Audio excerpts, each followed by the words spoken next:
mata koi. Ili babali, ili babali, আমার মাথা কোথায় যায়? হ্যালো বন্ধুরা, good morning and welcome back to my channel. তোমরা সকলে কেমন আছো? আই হোপ যে তোমরা ভালো আছো। আমিও তোমাদের ভালোবাসায় ভালোই আছি। তোমরা দেখছো রূপা ব্লগ আর আমি রূপা। চলো আজকে নতুন আরেকটি ব্লগ শুরু করি। দেখো এখানে এই দরজাটার পরিস্থিতি দেখতে পাচ্ছ। দরজাটা রং ঠং করা নেই, পুরানো মনে হচ্ছে, ভালো লাগছে না। এই জায়গাটাকে পুরো ব্লক করে রেখেছে। এদিক দিয়ে আমরা যা আশা করতে পারি অনেকটা জায়গা পাই জিনিসপত্র রাখার জন্য। কিন্তু এই দরজাটা যখন লাগানো হয়েছিল তখন কিন্তু কাঠমিস্ত্রি লাগায়নি, লাগিয়েছে রাজমিস্ত্রি, যারা নাকি একদমই কোনো আইডিয়া নেই। এই দরজাটা বেকার এখানে লাগিয়েছে। এই সাইডে যে তোমাদেরকে দেয়ালটা দেখালাম, ওই দেয়ালের সাথে যদি দরজাটা দিই তাহলে কিন্তু আমার অনেকটাই জায়গা আমি পেয়ে যাব। আর কিন্তু দেখতেও জিনিসটা ভালো লাগবে। এখানে কিন্তু একদম বাজে দেখতে লাগছে। আর তোমরা দেখতে পাচ্ছ ঘর বাড়ি পুরো অগোছালো হয়ে রয়েছে। নিচের ঘরে তো এখনও কাজ হচ্ছে, ওর জন্য কিন্তু আমাদের ঘরে এখনও জামা কাপড় সব অগোছালো। এখানে মেয়ে দেখো বাবার বুকের মধ্যে শুয়ে খেলা করছে। মেয়ে ওর বাবাকে পেলে আর কাউকে চাই না, বিশেষ করে ওই দেখো এত সুন্দর খেলা করবে, আমাকে কোনো ডিস্টার্ব করবে না কিছু। এমনিতেও মেয়ে একদমই ডিস্টার্ব করে না, ও ওর নিজের জগতে থাকে, ও নিজের জগতে খুশি আর ভীষণ খেলা করতে থাকে একা একা। কিন্তু বাবাকে পেয়ে আরও আগে, নতুবা ওর বাবা যদি না থাকে একটু ডিস্টার্ব করে, একটু কাঁদে, কোলে আসতে চায়। কিন্তু এখন যেহেতু ওর বাবাকে পেয়েছে তাই কিন্তু আমাকে একদমই ভুলে গেছে আর আমাকে একদমই দরকার নেই। আর তো বাইরেও পড়তে হবে, ওর জন্য দেখো বাইরে সব এলোমেলো হয়ে পড়ে আছে। সিঁড়িটা একদম জাম হয়ে গেছে, সিঁড়িটাও পরিষ্কার করতে হবে, কেননা এদিকে পড়তে হবে। ওর জন্য সিঁড়িটা পুরো দেখতে পাচ্ছ কেমন নোংরা আবর্জনা ভরে রয়েছে। যখন এই যে কাঠমিস্ত্রিদের দেখতে পাচ্ছ, এদের কিন্তু আসার কথা ছিল আগের দিন, আর আসলো পরের দিন। আগের দিন আসার কথা ছিল যেদিনে কি বর অফিস ছুটি করে বসেছিল বাড়িতে, যে কাঠমিস্ত্রি আসবে, দেখে শুনে কাজ নিতে হবে। আমি যেহেতু কিছুই এদিকে দেখতে পারবো না, কেননা মেয়েকে সামলাবো, রান্নাবান্না করবো না, এইদিকে দেখবো, ওর জন্য কিন্তু বর ছুটি নিয়েছিল। আর কাঠমিস্ত্রিরা কিন্তু আসলো না। ওরা এমনই করে, কাঠমিস্ত্রি হোক, রাজমিস্ত্রি হোক, কলমিস্ত্রি হোক, যেই মিস্ত্রি হোক, ওরা একদিন আসবে বলে আরেক দিন আসে। হ্যাঁ, মানে রোজই মানে একদিন কামাই করতে থাকে। একদিন কাজে আসবে তো দুদিন কাজে আসবে না, দুদিন কাজে আসবে তো 3 দিন কাজে আসবে না। এরকম কিন্তু ওদের মিস্ত্রিদের ঝামেলা লেগেই থাকে। আর একটা কাজ যদি তুমি নিয়ে নামো যে 1 মাসের মধ্যে কমপ্লিট করবে, সেটা মানে ওরাই পারে 6 মাস কাটিয়ে দিতে। এখানে সিঁড়িটা কেন আবর্জনা হয়ে রয়েছে, যখন ঘরবাড়ি করা হচ্ছিল তখন যা যা ছিল সব কিছু সিঁড়িতে রাখা হচ্ছিল, বাড়তি জিনিসগুলো। ওর জন্য সিঁড়িগুলো দেখেছো কত আবর্জনা হয়ে রয়েছে। আর এখানে আরও বেশি আবর্জনা হয়েছে, কাঠমিস্ত্রিদের জিনিসপত্র আছে ওর জন্য। আর কাঠমিস্ত্রিরা বললাম না, তারপরে আজকে আমার বরের 2 দিন অফিস ছুটি করতে হলো ওদের জন্য। এখন দেখো দরজাটাকে বাইরে করবে, ওর জন্যই কিন্তু সব তোড়জোড় শুরু করে দিয়েছে কাঠমিস্ত্রিটা এসে। আর বাচ্চা যেহেতু ছোট আছে, এখন যেহেতু এই ঘরে কাজ হচ্ছে, নিচের ঘরেও কিন্তু কাজ হচ্ছে। নিচের ঘরে তেমন একটা কিছুই কাজ হচ্ছে না, নিচের ঘরে একটু রঙের ওপরে স্টিকার লাগানো হবে, ওই কাজই হচ্ছে। ওর জন্য মেয়েকে নিয়ে চলে যাব নিচের ঘরে, কারণ এই ঘরে প্রচুর পরিমাণে এই দেখো ধুলো উঠছে কাঠের। এত ধুলো যে বিছানাপত্র, বালিশ, ঘর বাড়ি, বাসনপত্র সব কাঠের গুঁড়োতে পুরো ভরে গেছে। সেটা বরই পরিষ্কার করবে। দেখো বর এখানে মেয়েকে নিয়ে দাঁড়িয়ে আছে। আমি বললাম না, আমার বর বাড়িতে থাকলে আমার একদমই চিন্তা থাকে না।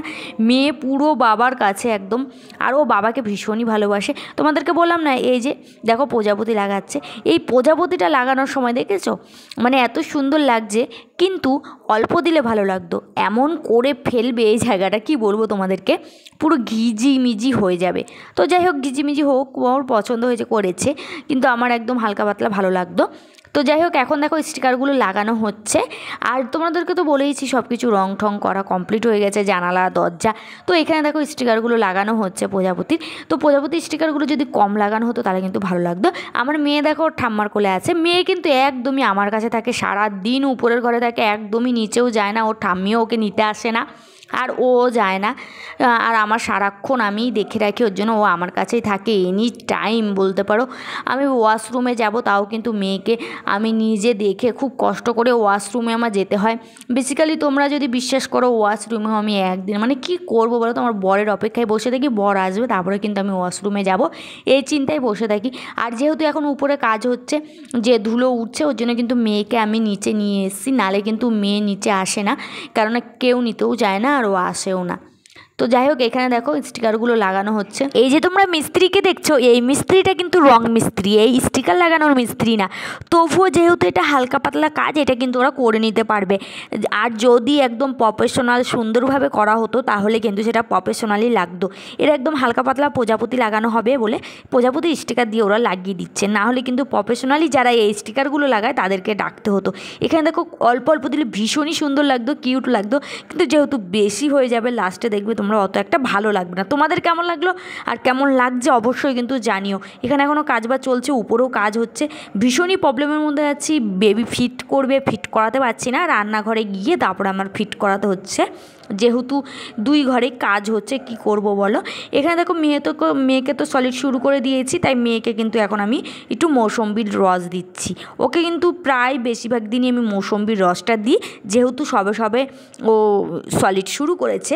জানো তো বাচ্চারা সবে সবে সলিড শুরু করলে ওরা কিন্তু একটু বেশি মোটা খাবার খেতে পারে না, বেশি লিকুইড খাবার ওদের খেতে দিতে হয়।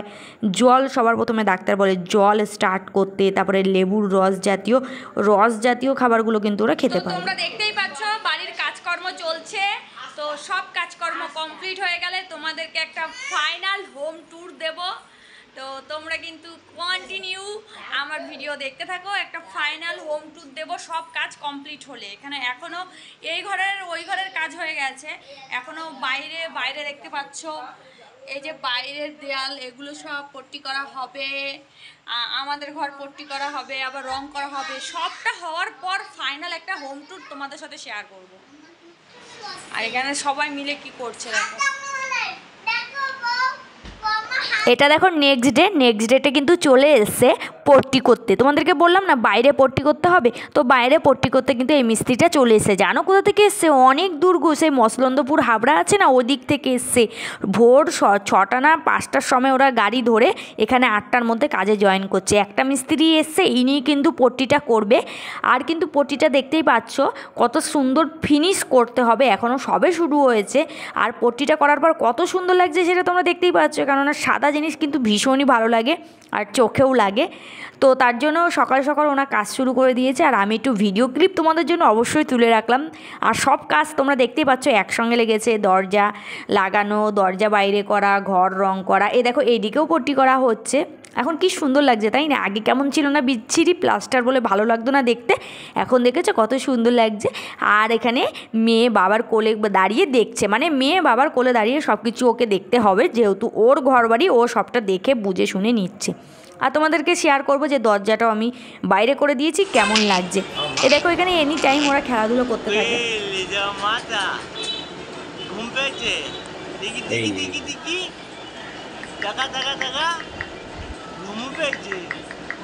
আগে জানো তো আমাদের খুব বোর ফিল হতো, আমাদের দুইজনেরই না সময় কাটতো না। এখন জানো তো আমাদের সময়টা খুব এনজয় করি, একদমই বোর লাগে না, আর ভীষণই ভালো লাগে। ঘরে একটা বাচ্চা না থাকলে সত্যি ভালো লাগে না জানো তো। এতদিন যেন মরুভূমির মতন বাড়িটা ছিল, আর স্বামী স্ত্রী দুজনে থাকতাম, আমার একদমই ভালো লাগতো না, আর দুজনেরই খুবই বোর ফিল হতো। কত সময় আর ফোন দেখতে ভালো লাগে বলো, তখন শুধু ফোন দেখে বোর হতাম। আর এখন তো ফোন দেখার সময়ই পাই না, এখন তো বেবিকে নিয়েই সারা দিন রাত কেটে যায়, আর একদমই বোরও হই না জানো তো। ভীষণই ভালো লাগে, নতুন সব কিছু দেখতে পাই, সব কিছু নতুন যখন শেখে ভীষণ ভালো লাগে। ওর হাসি দেখতে ভীষণ ভালো লাগে, কেননা ও এখন নতুন নতুন হাসা শিখেছে, সেই হাসি এত আওয়াজ করে হাসে যে ভীষণই ভালো লাগে, প্রাণ পুরো জুড়িয়ে যায়। আর সারাদিনের ক্লান্তি, তারপরে সারাদিনের দুশ্চিন্তা, দেখবে মানুষের যতই খুশি থাকুক তার মধ্যেও দুশ্চিন্তা কিন্তু ঘিরে ধরে। সারাদিনের ক্লান্তি দুশ্চিন্তা সব কিছু এক নিমেষেই ওর হাসি দেখলে না উধাও হয়ে যায়। এখানে বাবা মেয়ে খেলা করছে, আমি কিন্তু ভিডিও করছি, আর আমিও কিন্তু দেখছি, আমিও উপভোগ করি সবসময় ওরা খেলাধুলো করে। এখানে দেখতে পাচ্ছ এই যে মশারিটা, এই মশারিটা বর কিনেছিল যখন আমার মেয়ে সদ্য হয়েছিল, তখনই মশারিটা কিনেছিল। এই মশারিটা কিন্তু নেটটা খুলে আবার ওয়াশ করা যায়, দেখো নেটটা খুলে ওয়াশ করে দিয়েছে, এখন আবার নেটটা সুন্দর করে লাগিয়ে দিচ্ছে। আসলে কী হয়েছে, ঘরবাড়িতে কাজ হচ্ছে, এত পরিমাণে ধুলো হচ্ছে, মশারিটা নোংরা হয়ে গিয়েছিল, তাই কিন্তু ওয়াশ করা হয়েছে। এ দেখো দরজা বাইরে করে দেওয়া হয়েছে, আর ওই যে দেখো পট্টি হয়ে গেছে, কি সুন্দর লাগছে না এখন। এ দেখো মেয়ে এখানে না, মানুষ হামাগুড়ি দিলে কী করে গো, সামনের দিকে এগোয় না, ও কিন্তু পিছনের দিকে এগাচ্ছে। আর এর পিছনের দিকে এগাচ্ছে না, পিছনের দিকে যাচ্ছে। আসলে নতুন যখন হামাগুড়ি দেয় সামনের দিকে আসার বদলে পিছন দিকে চলে যায়, মানে তখন ওরা ব্যালেন্সটা ঠিক রাখতে পারে না, ব্যালেন্সটা ঠিক ওরা করতে পারে না, মানে ঠিকঠাক করে উঠতে পারে না। ওর জন্য ব্যালেন্সটা নেওয়ার জন্য কিন্তু প্রথম হামাগুড়ির পদক্ষেপ সামনের দিকে না গিয়ে পিছন দিকে যায় অনেক বাচ্চারাই। এখানে দেখো মশারিটা সেটিং হয়ে গেছে, বেবিরও স্নান করা হয়ে গেছে। আজকের ব্লগটা কেমন লাগলো জানিয়ে, যদি ভালো লাগে একটা লাইক কমেন্ট শেয়ার করে পাশে থেকো। দেখা হচ্ছে খুব তাড়াতাড়ি নতুন ব্লগের সাথে। তো বাই, সকলে ভালো থেকো।